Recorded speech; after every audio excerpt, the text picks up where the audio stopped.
Hello and welcome to livealittlehigher.com. This week we continue learning Pirkei Avot, Ethics of the Fathers, with chapter 4, Mishna 6, in which Rabbi Ishmael bar Rabbi Yosef says, one who studies Torah in order to teach is given the means to study and to teach, and one who studies in order to practice is given the means to study and to teach, to observe and to practice.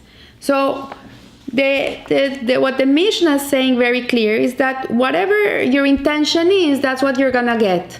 So if your intention is to teach or to observe, is clearly that's what you're gonna get. You're gonna teach and you're gonna observe. And the Torah is the essence of existence. It's really the blueprint of creation. Hashem first created the Torah and then he created the world according to the Torah. And every attempt to imbue this world with the theory and practice of the Torah enhances the world's existence. So the Creator helps these efforts succeed because they contribute to His creation. So everything that is infused with Torah, Hashem energizes it.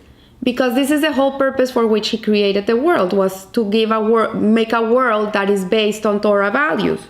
So here we see that the following paragraph of background will help us approach this idea in a more profound level. The Maharal of Prague, in this book of the Pirkei Avot of the Maharal of Prague, he explains that there's two components in life. One is the physical world, which is the material, and then we have a conceptual world, which is the ethereal, spiritual. You cannot measure it, you cannot count it. So you have these two types of existence in the world. The first one, the physical, is very limited. It's not eternal. It's finite. While the conceptual world or the spiritual world is a world that is eternal, and it has no beginning, has no end. It's never ending. And it's completely the opposite from the other one. They are unlimited by space or time and need never come together to an end.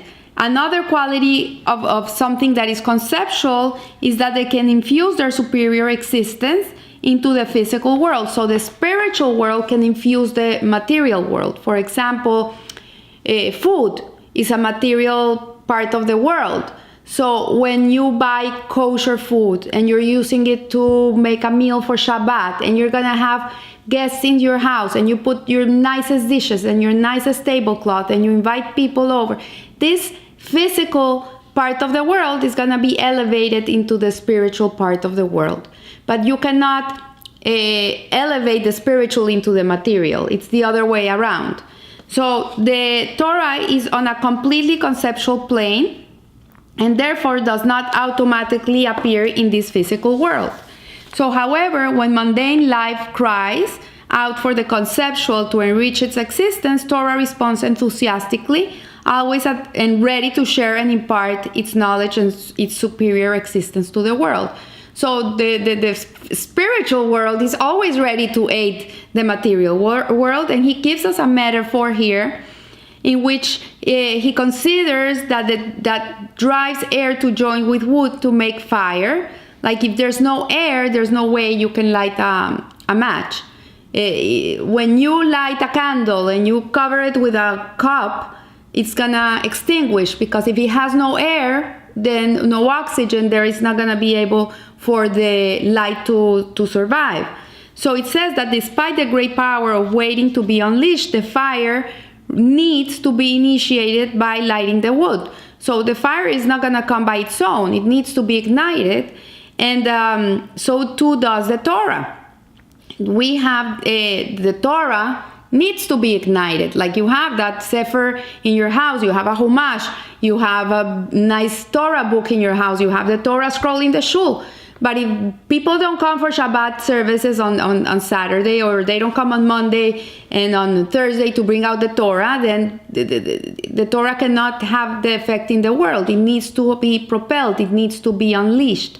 So it says here that so too does Torah have great creative power to unify, elevate, and actualize the world. When a person tries to bring Torah teachings and observance into the world, he lights the fire, so to speak, and unleashes the power of Torah. So it's not enough only to learn Torah and to practice Torah. We need to unleash Torah. We have to ignite it. We need to be people that walk in the street and people look at you and they say, you know what? I would like to be like that. I like that person. I like the way he lives. I like the way he thinks. I like the way he gets through life. I would like to be like that. It's a personification of a person that lives Torah. So it says here that since success is teaching depends upon success in learning, God grants him both. So if a person wants to be successful in teaching Torah, Hashem grants him the success to learn Torah, because if you cannot learn it, how are you going to teach it? Funny enough, when a person teaches Torah, Hashem gives him the intelligence to understand it. It's incredible. Sometimes I learn something and I can't get it and I can't get it. And once I take it out of my mouth and I teach it to somebody, then I get it. So one who studies Torah in order to teach is given only the means to study and teach, but he's not given special divine assistance to practice Torah.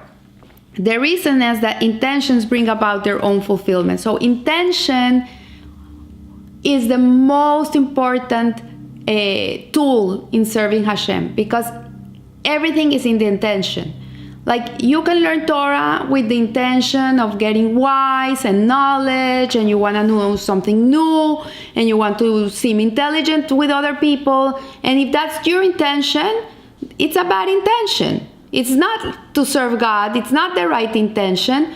But if you learn Torah because you know what, I'm a Jew, it's commanded, I need to learn Torah, I need to connect to Hashem's will, I want to be able to fulfill His will in this world, so I have to know what He wants, and you're doing for Hashem, then it's a bigger intention.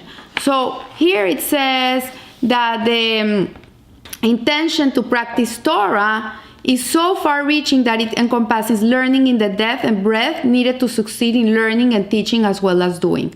So the intention of learning and teaching is not enough. It's okay. It's beautiful. A person wants to learn Torah and he wants to go and teach it to someone else. Beautiful. It's commendable. But to learn it, teach it, and practice it is a different level on itself, because in summary, Torah is so conceptual, it's so ethereal, it's so spiritual that it is as far removed from the physical world. However, the world needs Torah for its existence, and therefore heaven assists people in their efforts to bring Torah into the world. So when it says here, practice Torah, in reality also Rabbi Twersky is saying it's not only for a Jew to live a Torah life, to live Torah.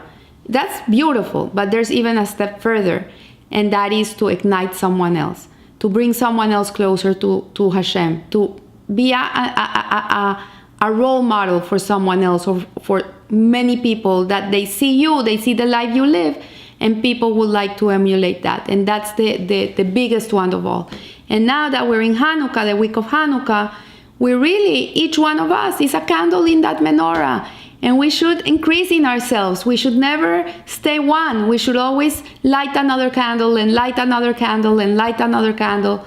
And in that way, the light of the Torah will be permeated throughout the whole world. So I want to wish you a beautiful Hanukkah, Hag Sameach, and remember, live a little higher. Thank you.